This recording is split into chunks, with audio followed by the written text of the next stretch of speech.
Assalamualaikum warahmatullahi wabarakatuh. Perkenalkan, saya Ermalia Alfiani dengan NPM 20242150245 dari kelas R2F. Di sini saya akan mempresentasikan materi mengenai pengaruh bunyi bahasa, asimilasi, dan disimilasi. Untuk memenuhi tugas mata kuliah Fonologi Bahasa Indonesia dengan dosen pengampu Bapak Irwan Siagian MPD. Pembahasan materinya ada A. Hakikat asimilasi, B. Jenis-jenis asimilasi, C. Fungsi asimilasi, D. Hakikat disimilasi, E. Jenis-jenis disimilasi, dan yang terakhir ada F. Fungsi disimilasi. A. Hakikat asimilasi. Latifatus Sadiah dan Umam 2022 menyatakan bahwa hakikat pengaruh bunyi bahasa dalam proses fonologi, khususnya asimilasi, merupakan perubahan bunyi yang terjadi karena adanya bunyi lain yang berdekatan dalam satu lingkungan ujaran. Berdasarkan pendapat tersebut, dapat diartikan bahwa asimilasi adalah fenomena perubahan bunyi yang terjadi karena adanya bunyi lain yang berdekatan dalam satu ujaran. Perubahan ini untuk menyelaraskan bunyi agar mudah diucapkan.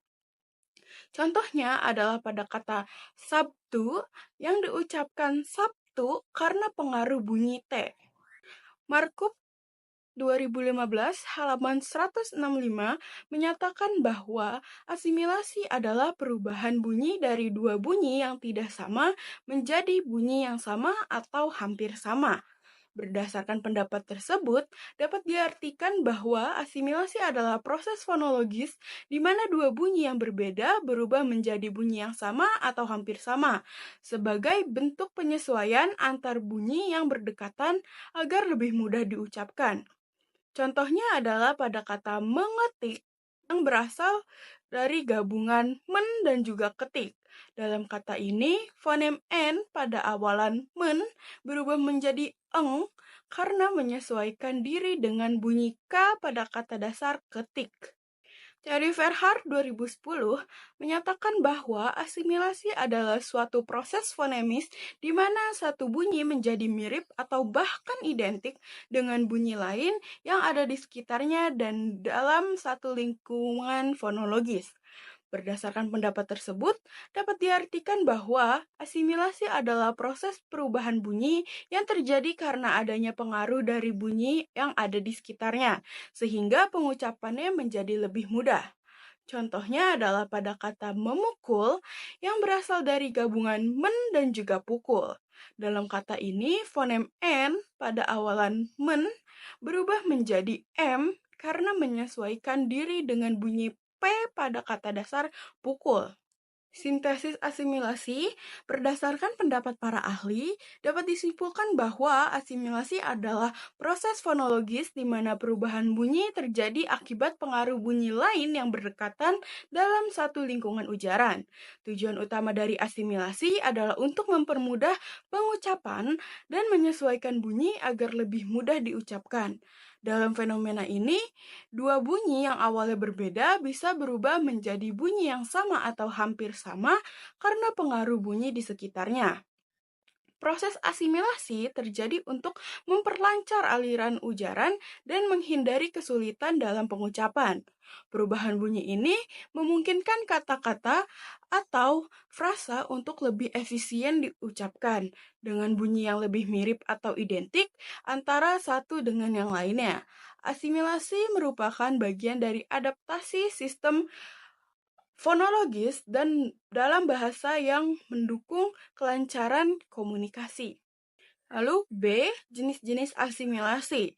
Asimilasi terbagi menjadi 4 jenis, yaitu yang pertama ada asimilasi progresif, yang kedua ada asimilasi regresif, yang ketiga ada asimilasi total, dan yang keempat ada asimilasi parsial. Yang pertama ada asimilasi progresif.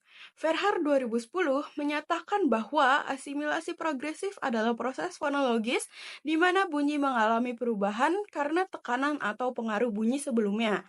Berdasarkan pendapat tersebut, dapat diartikan bahwa asimilasi progresif adalah perubahan bunyi yang terjadi karena pengaruh bunyi sebelumnya. Artinya, suatu bunyi dalam kata dapat berubah agar lebih menyerupai atau menyesuaikan diri dengan bunyi yang mendahuluinya. Contohnya, pada kata menyapu berasal dari men dan juga sapu. Bunyi N menyesuaikan diri dengan bunyi S sehingga menjadi NY atau nye. Lalu yang kedua ada asimilasi regresif. Krida Laksana H 2010 menyatakan bahwa asimilasi regresif adalah bentuk asimilasi di mana bunyi pertama terpengaruh oleh bunyi yang mengikutinya, sehingga menghasilkan perubahan bunyi yang mendekati atau menyerupai bunyi berikutnya. Berdasarkan pendapat tersebut, dapat diartikan bahwa asimilasi regresif adalah proses perubahan bunyi dalam kata di mana suatu bunyi dipengaruhi oleh bunyi yang muncul setelahnya. Contohnya, pada kata mengetik berasal dari men dan juga ketik. Bunyi N berubah menjadi eng karena dipengaruhi oleh K. Lalu yang ketiga ada asimilasi total. KRA 2012 menyatakan bahwa asimilasi total adalah proses perubahan bunyi di mana sebuah bunyi berubah sepenuhnya menjadi bunyi lain yang mempengaruhinya, sehingga keduanya menjadi identik. Berdasarkan pendapat tersebut, dapat diartikan bahwa asimilasi total adalah proses perubahan bunyi di mana suatu bunyi berubah sepenuhnya menjadi bunyi lain yang mempengaruhinya, sehingga keduanya menjadi identik. Contohnya, pada kata memukul adalah gabungan dari men dan juga pukul. Bunyi N berubah total menjadi M karena bunyi P pada kata pukul di sini N menyesuaikan tempat dan cara artikulasi dengan P yang sama-sama bilabial. Yang terakhir yaitu asimilasi parsial. KRA 2015 menyatakan bahwa asimilasi parsial adalah perubahan bunyi tidak menyebabkan bunyi menjadi identik, tetapi hanya menyerupai bunyi yang memengaruhinya dalam satu atau beberapa aspek. Berdasarkan pendapat tersebut, dapat diartikan bahwa asimilasi parsial adalah suatu proses perubahan di mana bunyi yang mengalami perubahan hanya di sebagian cirinya, tanpa menjadi identik dengan bunyi yang mempengaruhinya. Contohnya pada kata menyaring adalah gabungan men dan juga saring. N berubah menjadi ny karena pengaruh S. Bunyi tidak berubah total, hanya mengikuti sebagian ciri bunyi sesudahnya. Lalu C, fungsi asimilasi. Muslich 2011 menyatakan bahwa asimilasi berfungsi untuk memudahkan pelafalan dan memperlancar artikulasi dalam tuturan. Berdasarkan pendapat tersebut, dapat diartikan bahwa dengan adanya asimilasi dapat membuat penutur berbicara lebih cepat dan terdengar lebih alami. Hal ini terjadi karena bunyi-bunyi yang berdekatan saling menyesuaikan, sehingga ucapan menjadi lebih mudah dilakukan.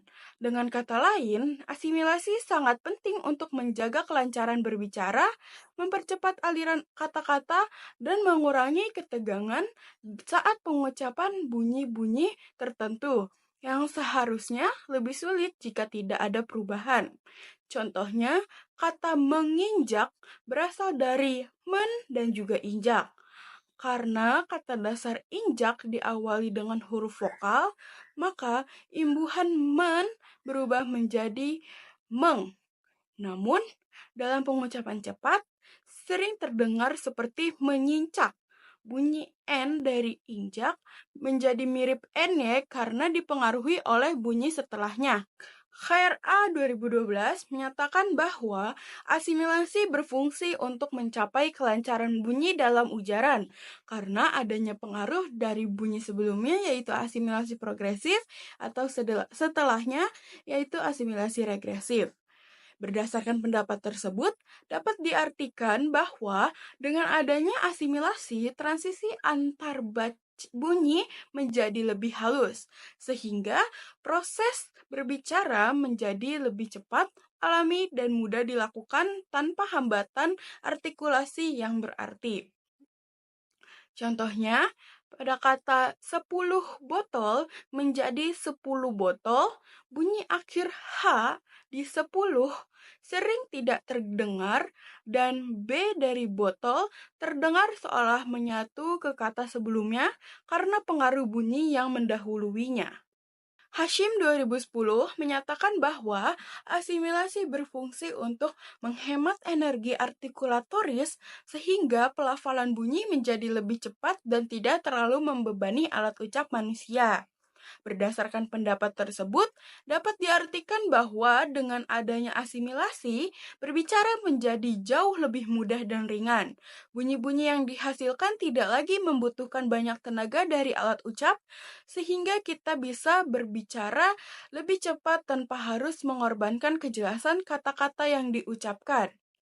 Selain itu, asimilasi membantu meringankan kerja organ bicara, mencegah kelelahan, dan membuat proses berbicara terasa lebih alami dan nyaman, terutama saat berkomunikasi dalam percakapan sehari-hari.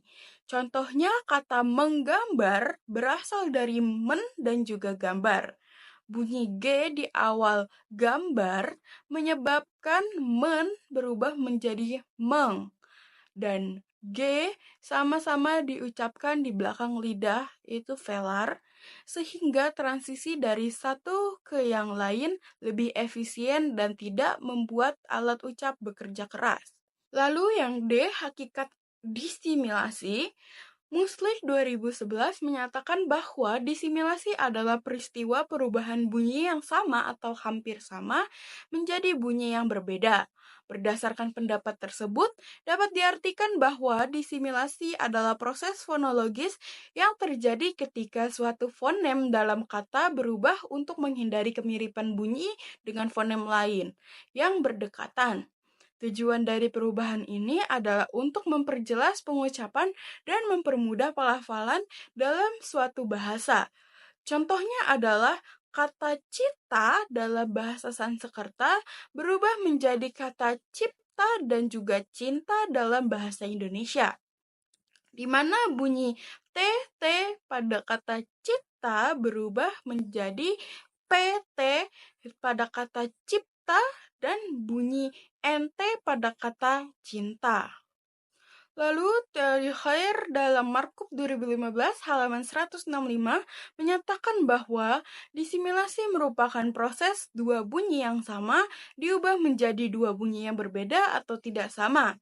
Berdasarkan pendapat tersebut, dapat diartikan bahwa disimilasi adalah proses perubahan bunyi dalam suatu kata yang mengubah dua bunyi yang sama menjadi dua bunyi yang berbeda, guna menghindari kemiripan bunyi dan memperlancar pelafalan. Contohnya adalah dalam kata belajar yang berasal dari pembentukan ber dan juga ajar, yang seharusnya menjadi berajar. Namun, di sini bunyi R pertama didisimilasikan dengan bunyi L sehingga menjadi belajar. Lalu teori Verhaar 2010 menyatakan bahwa disimilasi merupakan proses fonologis yang menyebabkan dua bunyi yang mirip menjadi berbeda untuk menghindari kemiripan yang berdekatan. Berdasarkan pendapat tersebut, dapat diartikan bahwa disimilasi adalah proses fonologis yang terjadi untuk membedakan dua bunyi yang mirip agar tidak terdengar terlalu serupa ketika berdekatan dalam suatu kata. Contohnya adalah dalam kata rengang yang dalam bentuk dasarnya berasal dari pengulangan bunyi nasal seperti renggang. Bunyi G pada suku pertama mengalami perubahan menjadi eng agar tidak sama dengan bunyi G berikutnya. Perubahan ini membuat pelafalan menjadi lebih mudah dan jelas. Berdasarkan pendapat para ahli, dapat disimpulkan bahwa disimilasi adalah proses fonologis yang terjadi ketika dua bunyi yang mirip atau hampir sama dalam suatu kata diubah menjadi bunyi yang berbeda. Tujuan utama dari disimilasi adalah untuk menghindari kemiripan bunyi yang berdekatan, sehingga pengucapan menjadi lebih jelas dan lancar. Proses ini terjadi untuk memperbaiki pelafalan, sehingga bunyi-bunyi yang mirip tidak lagi terdengar serupa ketika berada dalam posisi berdekatan dalam suatu kata. Dalam disimulasi, perubahan bunyi bertujuan untuk memudahkan pengucapan dengan cara membuat dua bunyi yang sebelumnya mirip menjadi berbeda. Hal ini memungkinkan pengucapan kata menjadi lebih mudah dan mengurangi kemungkinan kesulitan dalam pelafalan. Karena bunyi yang mirip dihindari agar tidak membingungkan pendengar atau pengucap. Lalu yang jenis-jenis disimilasi. Verhart 2010 menyatakan bahwa disimilasi terbagi menjadi dua jenis, yaitu ada disimilasi progresif dan yang kedua ada disimilasi regresif. Lalu HRA 2012 menyatakan bahwa disimilasi terbagi menjadi dua jenis, yaitu disimilasi total dan juga disimilasi parsial atau sebagian. Yang pertama ada disimilasi progresif. Verhart 2010 menyatakan bahwa disimilasi progresif adalah perubahan bunyi terjadi karena pengaruh bunyi yang mendahuluinya. Berdasarkan pendapat tersebut, dapat diartikan bahwa dalam proses ini, bunyi yang terdahulu mempengaruhi bunyi berikutnya sehingga terjadi perubahan. Biasanya ini terjadi untuk mempermudah pengucapan atau penyesuaian fonetis. Contohnya, kata berajar menjadi belajar. Awalnya gabungan prefik ber dan kata dasar ajar menghasilkan berajar. Namun, karena adanya dua bunyi R yang berdekatan, bunyi R pada prefik berubah menjadi L menghasilkan belajar. Lalu yang kedua ada disimilasi regresif. Verhart 2010 menyatakan bahwa disimilasi regresif adalah perubahan bunyi terjadi karena pengaruh bunyi yang mengikuti. Berdasarkan pendapat tersebut, dapat diartikan bahwa disimilasi regresif adalah proses perubahan bunyi dalam sebuah kata yang terjadi karena dipengaruhi oleh bunyi yang muncul setelahnya. Perubahan ini biasanya terjadi agar kata tersebut lebih mudah diucapkan dan untuk menghindari pengulangan bunyi yang mirip. Contohnya, kata sajana dalam bahasa Sanskerta mengalami perubahan menjadi sarjana dalam bahasa Indonesia. Perubahan ini terjadi karena dua bunyi J yang berdekatan, sehingga salah satunya berubah menjadi R untuk menghindari pengulangan bunyi yang sama. Yang ketiga ada disimilasi total. HRA 2012 menyatakan bahwa disimilasi total adalah bunyi berubah sepenuhnya menjadi tidak mirip sama sekali dengan bunyi lain. Berdasarkan pendapat tersebut, dapat diartikan bahwa disimilasi total adalah proses perubahan bunyi dalam suatu kata di mana bunyi tersebut berubah sepenuhnya sehingga tidak lagi menyerupai bunyi lain yang ada di dalam kata tersebut. Tujuannya adalah untuk menghindari kemiripan bunyi agar pengucapan menjadi lebih jelas dan tidak membingungkan. Contohnya, kata kolonel yang berasal dari bahasa asing yaitu kolonelus, kata aslinya memiliki dua bunyi L dalam bentuk baku bahasa Indonesia, salah satu L berubah menjadi N, maka terbentuk kata kolonel bukan lolonel. Ini adalah disimilasi total karena L berubah menjadi N, yaitu perubahan penuh antar bunyi. Lalu yang terakhir ada disimilasi sebagian atau parsial. HRA 2012 menyatakan bahwa disimilasi sebagian atau parsial adalah perubahan bunyi yang hanya sebagian ciri bunyi yang berubah. Berdasarkan pendapat tersebut, dapat diartikan bahwa disimilasi sebagian atau parsial adalah proses perubahan bunyi dalam satu kata yang hanya mengubah sebagian ciri bunyinya, tidak sepenuhnya. Tujuannya tetap sama, yaitu untuk mempermudah pengucapan agar menghindari kemiripan yang terlalu dekat antar bunyi dalam sebuah kata.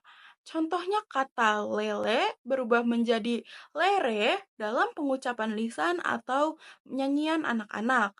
Terjadi perubahan dari L ke R yaitu L dan R sama-sama konsonan cair, tetapi L itu adalah lateral dan R itu adalah getar.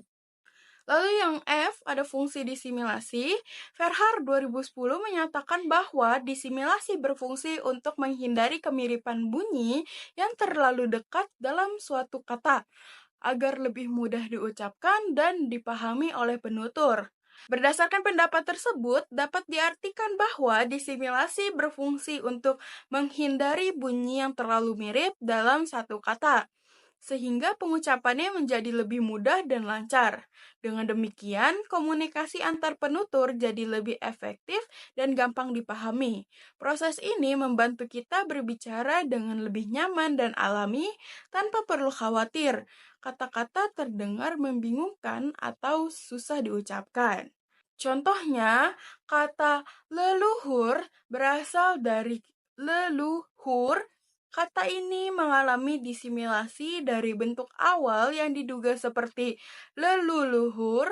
Dua suku kata lu dan lu terlalu mirip dan berdekatan, sehingga salah satunya berubah menjadi bentuk yang berbeda menjadi leluhur. Lalu KRA 2012 menyatakan bahwa disimilasi berfungsi untuk membuat perbedaan bunyi lebih jelas agar tidak menimbulkan ambiguitas atau kesulitan dalam pelafalan. Berdasarkan pendapat tersebut, dapat diartikan bahwa disimilasi berfungsi sebagai alat bantu fonologis untuk memperjelas perbedaan antara bunyi yang mirip atau sama dalam satu kata, sehingga dapat mempermudah pelafalan dan mencegah terjadinya ambiguitas atau kebingungan dalam komunikasi lisan. Contohnya, kata nenek berubah menjadi nenek dalam bahasa Indonesia. Kata untuk menyebut orang tua perempuan bisa jadi awalnya berupa pengulangan bunyi seperti nenek, namun dua suku kata ne terlalu mirip dan dapat menimbulkan kebingungan. Disimilasi terjadi dengan mengubah suku kata kedua menjadi nek, sehingga menjadi nenek yang lebih tegas dan mudah dibedakan. Lalu Krida Laksana H 2011 menyatakan bahwa disimilasi berfungsi untuk mempermudah pembedaan antar bunyi yang terlalu mirip agar sistem fonologis menjadi lebih jelas dan tidak membingungkan pendengar. Berdasarkan pendapat tersebut, dapat diartikan bahwa disimilasi berperan dalam memperjelas perbedaan antar bunyi yang mirip, sehingga struktur bunyi dalam suatu bahasa menjadi lebih mudah dikenali dan dipahami oleh pendengar, serta tidak menimbulkan kebingungan dalam komunikasi. Contohnya, kata lilin bukan lilil. Jika dua suku kata li dan li terlalu mirip, maka pengucapan dan pemahaman bisa terganggu. Kata lilin memiliki perbedaan bunyi antara li dan lin yang memperjelas makna dan mencegah kekacauan fonologis. Kesimpulan dari materi ini, asimilasi dan disimilasi merupakan dua proses fonologis penting yang terjadi dalam tuturan bahasa. Asimilasi terjadi ketika suatu bunyi menyesuaikan diri dengan bunyi lain yang berdekatan, baik sebelumnya yaitu progresif maupun sesudahnya yaitu regresif. Penyesuaian ini bisa berlangsung secara total maupun parsial dengan tujuan utama untuk mempermudah pelafalan dan memperlancar artikulasi. Sebaliknya, disimilasi adalah proses perubahan bunyi untuk menghindari kemiripan antar dua bunyi yang terlalu dekat, sehingga pengucapan menjadi lebih jelas dan tidak membingungkan. Disimilasi juga dapat bersifat progresif atau regresif, serta terbagi menjadi total dan parsial, tergantung pada sejauh mana perubahan bunyi terjadi. Kedua proses ini menunjukkan bagaimana sistem bunyi dalam bahasa bekerja secara alami untuk menciptakan tuturan yang lebih efisien, jelas, dan mudah dipahami. Dengan demikian, asimilasi dan disimilasi tidak hanya berperan dalam aspek teknis pelafalan, tetapi juga dalam mendukung kelancaran komunikasi lisan sehari-hari. Berikut adalah daftar pustaka yang saya gunakan sebagai referensi untuk materi dalam PowerPoint ini. Sekian dari saya, kurang lebihnya mohon maaf. Apabila ada kesalahan kata, mohon dimaafkan. Wassalamualaikum warahmatullahi wabarakatuh.